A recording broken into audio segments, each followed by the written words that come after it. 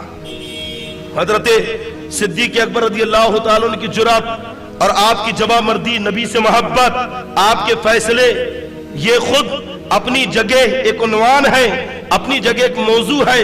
اگر کسی ایک پہلو پہ بات کی جائے تو قسم خدا کی ایک طویل وقت درکار ہے۔ حضرت صدیق اکبر جب تخت خلافت پہ بیٹھے ہیں تو ایک الزام اور رابضی صدیق اکبر رضی اللہ تعالیٰ عنہ پہ لگاتے ہیں کہ باغ فدق یہ ایک باغ تھا، زمین تھی جو رسول پاک صلی اللہ علیہ وسلم کی ملکیت تھی، ہے نا۔ آج طاقت بہت لگ رہی ہے یار بولنے میں، بہت زور لگ رہا ہے۔ باغ فدق جو ہے ایک مقام، ایک زمین، ہے نا، یہ سرکار دو عالم صلی اللہ علیہ وسلم کی ملکیت تھی، اور پھر جب سرکار کا وصال ہوا تو اس کی حفاظت کی ذمہ داری حضرت صدیق اکبر کے اوپر آ گئی۔ حضرت ابوبکر صدیق نے جب وہ ذمہ داری سنبھالی تو حضرت فاطمہ الزہرا رضی اللہ تعالیٰ عنہ آپ کے پاس گئی، کہا کہ ہمارے والد کا جو ترکہ ہے، ترکہ سمجھتے نا، انتقال ہو جائے تو جو وراثت سے حصہ دیا جاتا ہے، دیتے نا آپ؟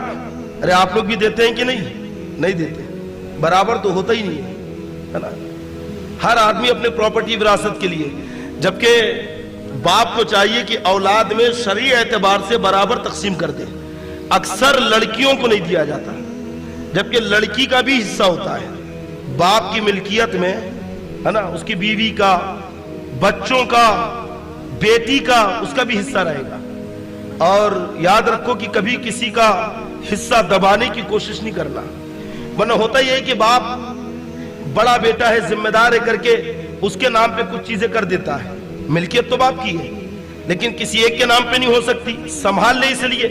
لیکن جب وہ بڑا ہوتا ہے، اس کی شادی ہو جاتی ہے، اس کے بچے ہوتے ہیں، تو اب نیت تھوڑا سا ڈگمگا جاتی ہے، اور کچھ تو عورت حاوی ہو جاتی ہے کہ کہاں دے رہے چھوٹے بھائی بہنوں کو، تو بیچارے چھوٹے بھائی بہن خالی ہاتھ رہ جاتے ہیں، پراپرٹی ایک بھائی کے قبضے میں۔ جبکہ آقا فرماتے ہیں کہ اگر کوئی کسی کی زمین پر، بالشت بھر زمین پر، سرکار نے مثال دی، بالشت بھر ایک مشتل، اگر اس کے اوپر قبضہ کیا تو بتائیے اگر اتنی زمین پہ قبضہ کیا تو یہ وبال، اور جو اگر کئی اسکوائر فٹ پر، کئی ایکڑ پر قبضہ کر لے تو اس کے اوپر کیا وبال آئے گا۔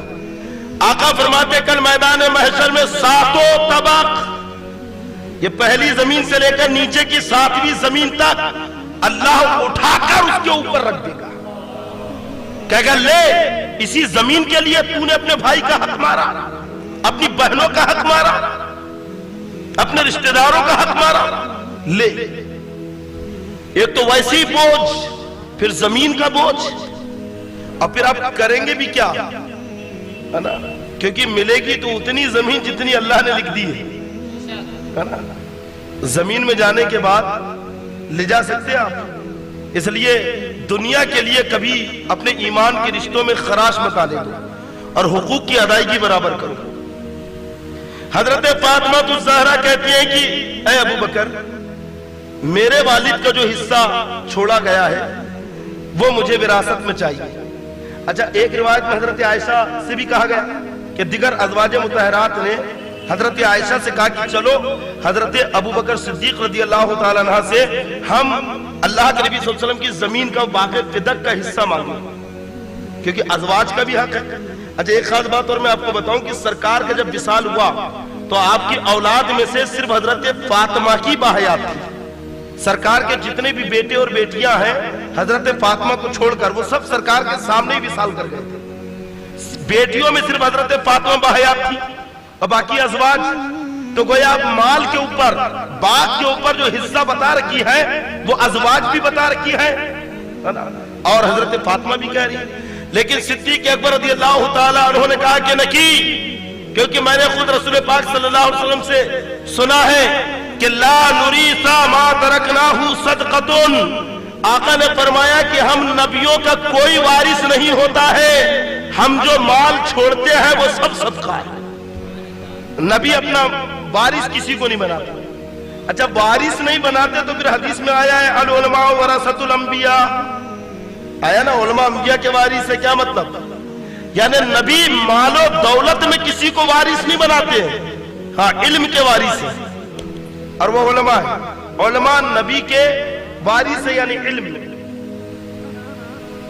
حضرت عائشہ صدیقہ رضی اللہ تعالیٰ عنہ نے بھی یہی فرمان دیگر ازواج مطہرات کو سنائے کہ نہیں، لا نورثا، سرکار نے کہا ہمارا کوئی وارث نہیں ہے، ما ترکناہ صدقۃ، جو ہم چھوڑے وہ سب صدقہ ہے، وہ غریبوں کا حق ہے۔ اس لیے باغ فدق کی ذمہ داری صدیق اکبر رضی اللہ تعالیٰ عنہ پہ آئی، اور جو آمدنی ہوتی غریبوں پہ خرچ کی جاتی۔ بعد میں حضرت عمر کی تحویل میں آیا، پھر دیگر خلفاء آتے گئے، ان کی تحویل میں آتا گیا، اور اس کی ساری آمدنی انکم یہ خرچ ہوتی گئی۔ اچھا وراثت کی تقسیمی ہے نا، سرکار نے کہا کہ وارث نہیں ہے، کیوں کہا؟ وراثت کس کے مال میں سے ملتی ہے؟ باپ مر گیا تو وراثت اس کی اولاد میں ملے گی۔ باپ کا انتقال ہو گیا، باپ مر گیا تو اب زمین چھوڑی ہے، پیسہ چھوڑا ہے، مکان چھوڑا ہے، تو وراثت میں بچوں کو جو شریعت نے حق رکھا ہے، کس کا کتنا حصہ ہے برابر اسے تقسیم کیا جائے گا۔ کیا جائے گا کہ نہیں؟ ایک صاحب کا انتقال ہو گیا، 5 بیٹے ہیں، 4 لڑکیاں ہیں، انہوں نے برابر مفتیان اکرام سے مشورہ لے کر انہوں نے تقسیم کر لیا۔ ہم نے کہا تقسیم کیوں کر لیا؟ کہ باپ کا انتقال ہو گیا، باپ مر گیا، اس لیے ہم نے وراثت بانٹ لی۔ تو پتہ چلا کہ وراثت اس وقت بٹتی ہے جب آدمی مرتا ہے۔ اگر آدمی مرا تو وراثت بٹے گی، اور نبی مرے نہیں ہے، زندہ ہے، اس لیے نبی کی وراثت بٹتی نہیں ہے۔ آقا نے فرمایا لا نورث ما ترکناہ صدقۃ، ہم نبیوں کا کوئی وارث نہیں، اس لیے کہ وارث ان کے ہوتے ہیں جو دنیا سے مر کے گزر جاتے ہیں۔ نبی تو زندہ ہے، اور جب زندہ ہے تو وارث کیسے؟ اس لیے آقا نے فرمایا کہ نبیوں کی وراثت تقسیم نہیں ہوتی، اور خود فرماتے آقا کہ ان اللہ حرم علی الارض ان تاکل اجساد الانبیاء فنبی اللہ حی یرزق، اللہ نے زمین پر حرام کر دیا ہے کہ نبیوں کے جسموں کو کھائے۔ زمین نبیوں کے جسموں کو نہیں کھا سکتی کیونکہ وہ زندہ ہے، حی زندہ بھی ہے، یرزق روزی بھی دیے جاتے ہیں۔ اب وہ خدا جانے کہ قبر میں نبیوں کی روزی کیا ہے، لیکن وہ اپنی قبروں کے اندر زندہ ہے۔ تبھی تو سرکار نے سفر معراج میں حضرت موسیٰ علیہ السلام کو قبر میں نماز پڑھتے ہوئے دیکھا، اور پھر جتنے گزرے تھے سب کو اپنے پیچھے بھی دیکھا کہ نہیں؟ بیت المقدس میں سب بنا کے زندہ ہے، تبھی تو کھڑے تھے، اور پھر ہر آسمان پہ ملاقات بھی کر رکھے ہیں۔ حضرت سیدنا ابوبکر صدیق رضی اللہ تعالیٰ عنہ نے بحسن و خوبی 2 سال یا 2.5 سال منصب خلافت کو سنبھالا، اور جب آپ کے وصال کا وقت قریب آیا تو آپ نے اپنے بعد حضرت عمر فاروق اعظم رضی اللہ تعالیٰ عنہ کو خلیفہ بنایا۔ کل انشاءاللہ حضرت عمر فاروق اعظم کے اوپر بیان ہوگا۔ اور جب آپ کے وقت وصال آپ کا قریب آیا تو آپ نے حضرت مولا علی کو بلایا اور وصیت کی، کہا کہ علی مجھے تم غسل دینا، اس لیے کیونکہ تم نے ان ہاتھوں سے نبی کو غسل دیا ہے، اور جب غسل دینا، کفن پہنانا، جنازہ پڑھ لینا تو پھر میرے جنازے کو نبی کے دروازے کے سامنے رکھ دینا۔ سرکار کا مزار پاک کا ہے حجرہ عائشہ میں، حضرت عائشہ صدیقہ رضی اللہ تعالیٰ عنہ کے حجرے میں، تو حضرت عائشہ صدیقہ رضی اللہ تعالیٰ عنہ کا حجرہ ہے نا، اور حضرت عائشہ بیٹی ہے حضرت صدیق اکبر کی، اس لیے آپ نے کہا کہ میرے جنازے کو رکھنا اور سرکار کے مزار پاک کا دروازہ لگا دینا، اور پھر وہاں پہ کہنا کھڑے ہو کر کہ یا رسول اللہ آپ کا یار غار یار قبر ہونا چاہتا ہے، جس نے 3 شب آپ کے ساتھ غار میں گزاری تھی اب وہ تا قیامت قبر میں گزارنا چاہتا ہے، اگر اجازت ہو تو ہم یہاں دفن کرتے ہیں۔ تو حضرت صدیق اکبر نے کہا کہ نبی اگر اجازت دے تو دفن کرنا، ورنہ مجھے جنت البقیع میں دفن کر دیں۔ ایسے ہی کیا گیا۔ اچھا اجازت کیسے دیں گے کہ دروازہ خود ہی کھل جائے گا۔ حضرت صدیق اکبر کا جنازہ رکھا گیا، صحابہ نے کہا کہ یا رسول اللہ، آپ کے خلیفہ، آپ کے چہیتے صحابی، آپ کے رفیق، آپ کے ہمدم صدیق اکبر رضی اللہ تعالیٰ عنہ پہلو میں دفن کی اجازت چاہتے ہیں، کیا اجازت ہے؟ دروازہ خود بخود کھل گیا، آواز آتی ہے کہ محبوب کو محبوب کے قریب لے آؤ۔ دروازہ کی نہیں کھلا، آواز بھی آئی۔ حضرت صدیق اکبر رضی اللہ تعالیٰ عنہ کو سرکار کے پہلو میں، رسول پاک صلی اللہ علیہ وسلم کا مزار پاک ہے جہاں سرکار کے قدم ہے، وہاں پہلو میں حضرت صدیق اکبر کا سر ہے نا، تھوڑا سا نیچے ایسا دفن کیا گیا۔ حضرت عائشہ صدیقہ کہتی ہیں اچھا پھر جب حضرت عمر کا انتقال ہوا تو حضرت عمر فاروق اعظم نے حضرت عائشہ سے اجازت لی، کہا کہ جاؤ حضرت عائشہ سے کہو کہ عمر وہاں دفن ہونا چاہتے ہیں۔ تو حضرت عائشہ صدیقہ رضی اللہ تعالیٰ عنہ کہتی ہیں کہ وہاں تو میں دفن ہونا چاہتی تھی، لیکن میں اپنی خواہش کو حضرت عمر کے اوپر قربان کرتی ہوں۔ حضرت عمر کو بھی وہاں دفن کیا گیا۔ تو جہاں حضرت صدیق اکبر کے قدم ہے وہاں حضرت عمر کا سر ہے۔ اب مزار کس طرح سے بنے؟ یہاں رسول پاک صلی اللہ علیہ وسلم کی قبر مبارک، تھوڑا نیچے حضرت ابو بکر صدیق کی مزار، اور پھر تھوڑا نیچے حضرت، بولیے نا، سمجھ گئے لائن سے، یہاں سرکار کی، یہاں صدیق اکبر کی، یہاں حضرت عمر کی۔ اب یہ جو بیچ میں جگہ خالی ہے، بچی نا خالی، یہ ہے حضرت عیسیٰ علیہ السلام کی۔ یہاں پہ حضرت عیسیٰ علیہ السلام دفن ہوں گے، ان کے لیے یہ جگہ باقی رکھی گئی۔ سرکار نے خود خبر دی ہے کہ میں، ابو بکر، عمر اور ابن مریم اسی مقبرے سے اٹھیں گے قیامت کے دن۔ سرکار نے خود خبر دی۔ حضرت عائشہ صدیقہ کہتی ہے کہ جب رسول پاک صلی اللہ علیہ وسلم کو میرے حجرے میں دفن کیا گیا تو میں حجرے میں بے تکلف آیا جایا کرتی تھی، کبھی سر پہ چادر ہوتی، کبھی چہرے پہ پردہ ہوتا، کبھی نہ ہوتا، کوئی پرواہ نہ کرتی، اپنے حجرے میں آنا جانا جاری رکھتی۔ بعد میں حضرت ابو بکر صدیق کو دفن کیا گیا، میں تب بھی بغیر پردے کے سر کھولے آیا جایا کرتی، لیکن جب حضرت عمر کو دفن کیا گیا تو پھر میں نے اپنے چہرے کو ڈھکنا شروع کر دیا اور سر ڈھک کر وہاں پہ جایا آیا کرتی تھی۔ لوگوں نے کہا اے عائشہ، لوگوں نے کہا کہ عائشہ آخر آپ نے یہ عمل کیوں اختیار کیا؟ حضرت عمر کی تدفین کے بعد آپ نے سر ڈھک کر جانا شروع کیوں کیا؟ چہرہ چھپا کے جانا شروع کیوں کیا؟ آپ کہتی ہیں کہ پہلے میرے آقا تھے، میرے شوہر تھے، اس لیے پردے کا کیا سوال؟ بعد میں میرے والد، میرے باپ، تو میرے والد سے بھی پردہ کیسا؟ لیکن جب عمر بعد میں دفن کیے گئے تو عمر کی حیا کی وجہ سے، عمر کی غیرت کی وجہ سے میں نے سر ڈھانپ کر چہرہ چھپا کر حاضری دینا شروع کر دیا۔ تو پتہ چلا، حضرت عائشہ بتا رہی ہے کہ یہ مبارک ہستیاں اپنی قبروں میں زندہ ہے، ہمیں دیکھ رہے ہیں، اس لیے تو عائشہ پردے میں لپٹ کر سر کو چھپا کر اس بارگاہ میں حاضر ہو رہی ہے۔ ارے ان کی حیات کا ثبوت تو ہمارے بزرگوں نے صدیوں پہلے دے دیا۔ حضرت عائشہ سر ڈھانپ کر مزار عمر پہ حاضری دے کر بتا رہی ہے کہ یہ زندہ ہے، اور عائشہ جیسے ان کی زندگی میں ان سے پردہ کرتی تھی ویسے ہی ان کی قبر میں جانے کے بعد ان سے پردہ کر رکھی ہے۔ یہ ہمارے بزرگوں کی شان ہے اور یہ سب صحبت مصطفیٰ کا صدقہ ہے۔ کل میں نے ایک مثال کے ذریعے سمجھایا تھا نا کہ نبی کی صحبت میں ہے تو زندہ کیوں نہ ہو۔ جب اصحاب کہف کا کتا کچھ لمحے اصحاب کہف کے ساتھ رہ لے تو اللہ قرآن میں اس کے وجود کے تعلق سے اور اس کے خواص کے تعلق سے بتا دے کہ قلبہم باسط ذراعی بالوسید۔ ارے اصحاب کہف یہ حضرت عیسیٰ علیہ السلام کی امت کے اولیاء ہے، ان کی غلامی میں، ان کی صحبت میں ایک کتا تھوڑی دیر کے لیے آ گیا، اتنا مشرف ہو گیا، اتنا اونچا ہو گیا کہ اللہ نے قرآن میں کہا کہ وہ غار کے دہانے پہ بازو پھیلا کے بیٹھا ہے۔